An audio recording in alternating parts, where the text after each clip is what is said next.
What will life be like in 2035? I mean, it sounds like some distant sci-fi future, right? Right, totally. But really, it's only 10 years away. Think about that for a second. It kind of feels like the world is just hurtling towards it at this incredible pace. It absolutely is. And today, we're going to take a deep dive into, well, a whole stack of predictions and insights, trying to paint a clearer picture of the United States and the wider Western world just a decade from now. Yeah. Our goal is really to uncover the underlying currents, the things shaping our future. That's right. And we've gathered a really fascinating stack of sources for this one. Everything from detailed reports by Forbes, the American Hospital Association, the Institute for Family Studies, BlackRock, gov.uk. Future Tales LLab, the International Federation of Robotics. Right, and we've even pulled in some incredibly varied and honestly sometimes kind of wild predictions from a Reddit discussion thread, plus a strategic outlook from the Atlantic Council. Lots to unpack. A lot. Our mission today is basically to cut through all that noise, pull out the most important nuggets of knowledge, and uncover some genuinely surprising facts about our near future. Exactly. We want to help you become truly well-informed about what's coming. Not just the headlines, but the deeper implications. And definitely stick around, because one major prediction might just have you clearing out a spare room for a new kind of roommate you never saw coming. Yeah, intriguing. It's a glimpse into how deeply technology is really set to integrate into our personal lives. Okay, let's unpack this future. Let's start with something that impacts all of us.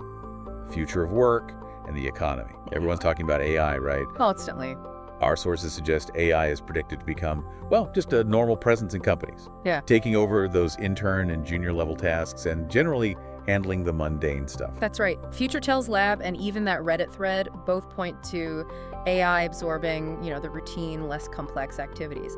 But what's truly fascinating here is the scale we're talking about. Approximately 80% of jobs are expected to be impacted by AI within 10 years, and a pretty significant chunk, about 19% of workers, could see at least half their responsibilities automated. Wow, 80% impact. Yeah. That's huge. How do we square that with, say, the International Federation of Robotics, the IFR? They argue less than 10% of jobs are considered fully automatable. Is there tension there, or is it more nuanced? That's a really crucial distinction, and I think the true insight here is that AI isn't primarily a job destroyer, but more of a job redefiner. It signals this massive, urgent shift towards continuous learning and adaptability, pretty much across every sector. Oh, yeah. The IFR argues that robots are mostly seen as complementing and augmenting human labor, not totally replacing jobs. The idea is that automation can provide opportunities for humans to focus on higher skilled, higher quality, and maybe better paid tasks. So it's less about job loss outright and more about job metamorphosis, the nature of work fundamentally changes. Right. Like instead of a factory worker doing repetitive assembly, maybe they become a robot programmer. I remember hearing about BMW's American factory using collaborative robots. Oh, yeah. To help with fitting doors. It freed up workers who then moved into roles like programming and oversight. Yeah. That's a pretty powerful example of humans kind of evolving alongside the tech. Precisely. And this shift can lead to productivity increases without necessarily causing widespread job losses, in the long run, as employees transition to more value-added roles. Right. Future Tales Ebb really emphasizes that the workforce of 2035 will require continuous learning, a strong emphasis on resilience, flexibility, agility. Cognitive skills are becoming like a new currency. Yeah. And proficiency in leveraging technology, including prompting AI systems, basically knowing how to ask the right questions to get the best output, that's going to be absolutely crucial. That makes perfect sense. So it's about staying ahead of the curve, continually upgrading skills. Okay, now let's talk about the broader economy, because there are some big pressures on the horizon. The Atlantic Council points to concerns about a potential U.S.-driven economic decline, partly because of our national debt burden. I mean, we already spend a whopping 18% of our GDP on healthcare. Which is staggering. Yeah, more than double what other advanced economies pay. And that's before the full retirement of the baby boomers really hits. That's a huge strain. And if you connect this to the bigger picture, the American middle class has definitely experienced quite a squeeze. Since 1979, middle income growth rates have lagged way behind the top 20%. Yeah. And wealth gaps have only gotten wider. Wage stagnation has been linked to things like new work arrangements, the gig economy, and lower union participation. It's a profound challenge for a lot of families. It certainly is a real challenge. But, despite all those pressures, the Atlantic Council and IFR also note that U.S. unemployment has been historically low recently. True. And wage levels for most Americans have actually started to rise a bit. Yeah. So there are some positive countercurrents amidst the concerns. Shows the economy's resilience in some ways. Yeah, absolutely. Which brings us to a really complex dilemma when we think about immigration and labor. Yeah. Sources indicate the U.S. population could actually decline in the 2030s if immigrants aren't welcomed. Aging populations globally, U.S., Japan, Germany, they're projected to need labor, especially highly skilled workers. And there's clearly this global competition for talent. Future Tales Ebb reported that 82% of countries faced skilled labor shortages in 2023. That's just a staggering number. Yeah. Huge worldwide demand for specific skills. It is. However, the Atlantic Council also notes that increased migration has been pretty politically destabilizing, both in Europe and here in the U.S., which makes this whole situation a very difficult balancing act. It absolutely does. And this raises a really important question for the future, doesn't it? If Americans need jobs now, and they'll likely still need jobs in 2035, Right. how will the increasing role of AI and robots, which can take over so many tasks, impact the need for, or maybe the integration of, immigrant labor? Like, will automation actually alleviate certain labor demands, maybe allowing the domestic workforce to fill new roles? Or will it create new demands that require highly specific skills regardless of where people come from? It's a really complex puzzle. No easy answers there. Yeah, that's the thorny one. These economic and labor shifts, they clearly redefine our professional lives. But it's not just our work that's changing. Get ready for this. Something that's going to profoundly redefine what it means to be at home. Okay. There's this striking prediction from Forbes that 13 million humanoid robots will be walking among us by 2035. That's like a lot of new neighbors. 13 million, wow. And that brings us to the thing of note we teased earlier, right? Exactly. By 2035, somewhere between 10 to 33% of U.S. households, especially higher income ones, could own a general-purpose humanoid robot housemate, as the cost drops significantly. Yeah. And these aren't just fancy Roombas. Imagine them loading the dishwasher, helping with chores, maybe even playing fetch with your dog. So my dog might get a new best friend who actually wants to play fetch 24/7. Huh. Could be. I love my dog, but that might be an upgrade for both of us. Gov.uk says robots are becoming the arms and legs that allow AI to intervene in the physical world. It's just a whole new level of convenience, giving AI a physical presence in our daily lives. Indeed. And it extends beyond just chores, right? Yeah. Our social lives, our relationships, also predicted to evolve with AI. How so? Well, current surveys from the Institute for Family Studies indicate that 1% of young Americans under 40 already have an AI friend. 1% already. Yep. And 10% are open to the idea. Even more surprisingly, 7% of unmarried young adults are apparently open to a romantic partnership with AI. Wow. Okay, that 1% having an AI friend is surprisingly high. And the openness to romance, that's even more striking. What does that tell us? Is it increasing loneliness or just a new kind of connection that some people find appealing? That's a really important question. The study also found that young adults who spend more than 6 hours online daily are significantly more open to AI friendships, like 16% versus 9% for those who spend less time online. Okay. So it suggests a comfort level with digital interaction that might just extend to AI relationships. But reactions to AI are pretty divided overall. About 55% of young adults see it as threatening or concerning, Right. while 45% find it intriguing or exciting. And interestingly, conservative young adults at 60% are actually more likely than their liberal counterparts at 55% to perceive AI as a threat. Interesting split. And what about traditional human relationships? What are the predictions there? Well, Suncorp Bank suggests the future might see less traditional marriage, maybe a rise in civil partnerships, more people staying single longer. Okay. But they also wisely add that the fundamental, unquenchable, adaptable, and primordial human drive to love that's expected to persist. Whew. Okay, good. So some things thankfully never change, even if the forms of connection evolve. Let's hope so. Turning to broader societal transformations, by 2035, seniors are projected to make up about 1 in 4 Americans, like 26%. Wow, 1 in 4. Yeah. This demographic shift is going to create this massive demand for caregiving. It could potentially turn many of us into caregivers ourselves, and it'll lead to greater strain on government-funded healthcare programs. The American Hospital Association highlighted that. That's a huge shift in our population. Big implications for families, public services. On a different note, cities themselves are expected to get smarter. Yeah, smarter cities, optimized traffic flow, responsive public services, AI-managed utilities, making urban living maybe more efficient, more comfortable. And get ready for some wild changes in how we get our food. Suncorp Bank predicts things like vertical agriculture. Growing crops in stacks, often indoors. Right.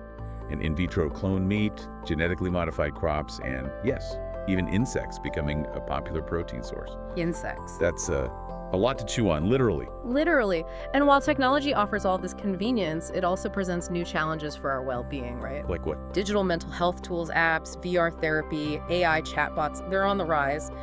But this increased digital immersion, this reliance on AI, could also lead to new mental health challenges. One source even warned against self-inflicted AI dementia. Self-inflicted AI dementia. What does that even mean? The idea that outsourcing too much critical thinking and memory to AI could actually diminish our own cognitive abilities over time. Whoa. Okay, that sounds like a headline from the sci-fi flick that suddenly feels way too real. And even higher education is getting shaken up. How so? The Chronicle of Higher Education reports that AI is expected to play a kind of surveillance role in vetting research, helping administrators identify faculty collaborations. Campuses will keep evolving, digital interactions potentially replacing some physical ones, and interestingly, feels like the humanities have already seen a significant decline in faculty positions. Signals a shift in academic priorities, maybe. Definitely sounds like it. So it's clear the future of work isn't just about what we do, but how we adapt. And that adaptability is going to shape everything else, even who we live with, how we interact.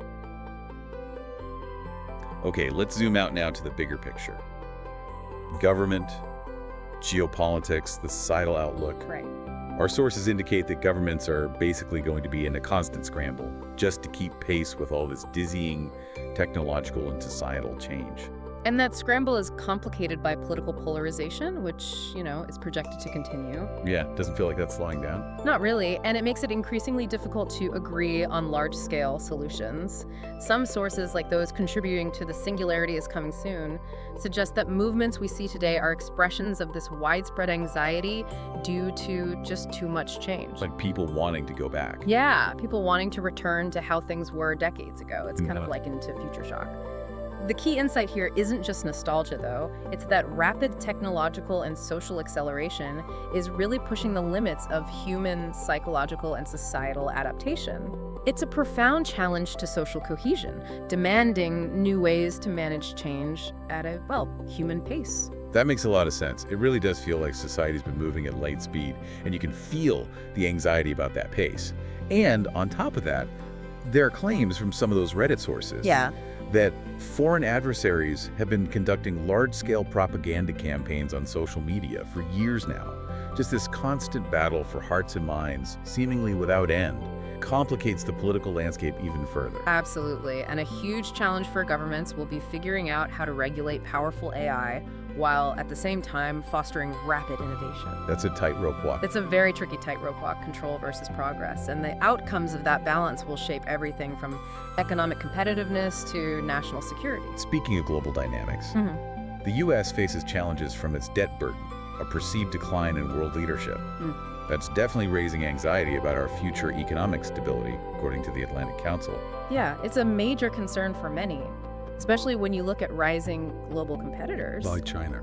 Exactly. China is clearly seen as a peer competitor, given its economic reforms, huge investments in R&D, growing tech prowess in AI, robotics. Right. The competition between the US and China could lead to fragmentation in tech sectors, maybe even a balkanization of the internet. Balkanization of the internet, meaning the global internet could splinter into separate regional standards, different digital ecosystems, instead of one unified web. Wow. Yeah. Okay, and as for those wild predictions from Reddit, one even suggested the potential for Chinese troops landing in major US and Canadian cities. Yeah, that certainly puts things into perspective about the range of anxieties and extreme possibilities being contemplated out there. Definitely extreme. On a different but maybe equally concerning note, there's a prediction of nuclear rearmament around the world. Yeah, countries like Japan, South Korea, Saudi Arabia, Turkey, Germany, potentially developing their own nuclear capabilities. according to one source anyway. That's unsettling. And looking at more immediate risks, BlackRock's geopolitical risk dashboard highlights major cyber attacks as a high risk, increasing in scope and sophistication with generative AI. Of course. And continued threats of major terror attacks against U.S. interests. The complexity of the global stage just seems to be intensifying. So what does this all mean for how we navigate the future? I mean, the sheer speed of change is a huge factor. Huge. Some experts, like those behind the singularity is coming soon, argue the next decade could bring more transformation than the entire past century. More than the last 100 years. Yeah, and that people might already be at their limit of tolerance for change. That's a profound thought to just sit with. It really is. And this highlights the recognized need for strategic foresight, right? New modeling tools to anticipate complexities, test policy options, instead of just reacting to crises all the time. The Atlantic Council points that out. We need to be proactive, not just reactive. Exactly, prepare for these shifts. And crucially, the importance of human agency comes up again and again in these sources. Yeah. There are strong warnings against just delegating clear thinking, judgment, decision-making entirely to technology. Right. We can't just outsource our brains. That's a future that demands we stay sharp, stay engaged. Because it's not just about what technology can do for us, but what it might do to us if we're not really careful. It's not just about efficiency, it's about preserving the human element, in an increasingly automated world. Well, we've covered a lot of ground today. Definitely have. From the future of work, that intriguing potential for humanoid housemates, to shifts in our relationships, the big geopolitical questions shaping the U.S. and the West. It's a lot to process, but hopefully gives us a much clearer picture of what might be ahead. Yeah, 2035 presents this really dynamic interplay of transformative tech innovation, profound economic shifts, evolving societal norms, ongoing political challenges. It's not some fixed destination. It's a complex landscape that we are actively building and navigating right now. Yeah. Every choice we make about how we integrate tech, how we adapt to change, it matters. So here's a final provocative thought for you to chew on. Considering this rapid pace of change and the transformative role AI and automation are set to play, how much human agency will we actually be willing to give up for convenience and efficiency? And what will that mean for our individual freedom, our societal values come 2035? It's a future that demands we don't just sit back and observe, but actively consider our choices right now.